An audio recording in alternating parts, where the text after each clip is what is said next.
ನನ್ನ ಆದಾಯ ನನ್ನ ಅಗತ್ಯಗಳಿಗೆ ಸಾಕಷ್ಟಿಲ್ಲ ಎಂದು ನಾನು ಭಾವಿಸ್ತೇನೆ. ಇದು ನಿಮ್ಮೊಂದು ಕರೆಂಟ್ ರಿಯಾಲಿಟಿ ಅಲ್ವಾ.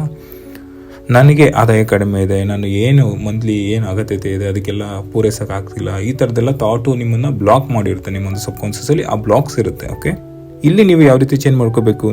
ಸೊ ನಿಮ್ಮ ಒಂದು ಫ್ಯೂಚರ್ ರಿಯಾಲಿಟಿ ಏನಿರಬೇಕು, ನೀವೇನಾಗಬೇಕು? ನಿಮ್ಮ ಒಂದು ಫ್ಯೂಚರ್ ರಿಯಾಲಿಟಿ, ನಾನು ಸಾಕಷ್ಟು ಆದಾಯವನ್ನು ಸಂಪಾದಿಸ್ತೇನೆ ಮತ್ತು ಎಲ್ಲ ಅಗತ್ಯಗಳನ್ನು ಪೂರ್ಣಗೊಳಿಸ್ತೇನೆ. ನನ್ನ ಒಂದು ಮಂತ್ಲಿ ಏನು ಎಕ್ಸ್ಪೆನ್ಸಸ್ ಇದೆ ಎಲ್ಲದನ್ನು ಕೂಡ ನನ್ನ ಅಗತ್ಯಗಳಿಗೆ ತಕ್ಕಂತೆ ನನಗೆ ಸಮೃದ್ಧಿ ಬರುತ್ತೆ. ಅಸಂಪ್ಷನ್ನು ನಿಮ್ಮಲ್ಲಿ ಇದ್ದಾಗ ಏನಾಗುತ್ತೆ, ಅದು ನಿಮ್ಮೊಂದು ಸಬ್ಕಾನ್ಷಿಯಸ್ಗೆ ಡಿಪ್ರೋಗ್ರಾಮಿಂಗ್ ಆಗುತ್ತೆ.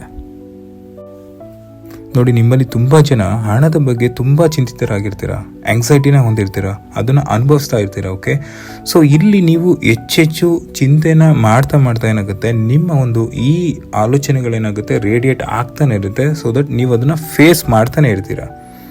ಇದನ್ನು ಯಾವ ರೀತಿ ಚೇಂಜ್ ಮಾಡ್ಕೋಬೇಕು?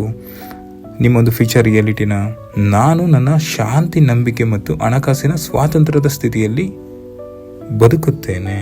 ಅಂದರೆ ನೋಡಿ, ನೀವು ಹೆಚ್ಚೆಚ್ಚು ಹಣಕಾಸಿನ ಬಗ್ಗೆ ಚಿಂತೆ ಮಾಡಿದಾಗ, ನೀವು ಹೆಚ್ಚೆಚ್ಚು ನಿಮ್ಮಲ್ಲಿ ಆ ಒಂದು ಭಯ ಆತಂಕ ಇದ್ದಾಗ ನೀವು ಅಬಿಡೆನ್ಸ್ನ ಫೀಲ್ ಮಾಡೋದು ಕಷ್ಟ, ನಿಮ್ಮ ಕಡೆ ಮ್ಯಾನಿಫೆಸ್ಟ್ ಮಾಡೋದು ಕಷ್ಟ.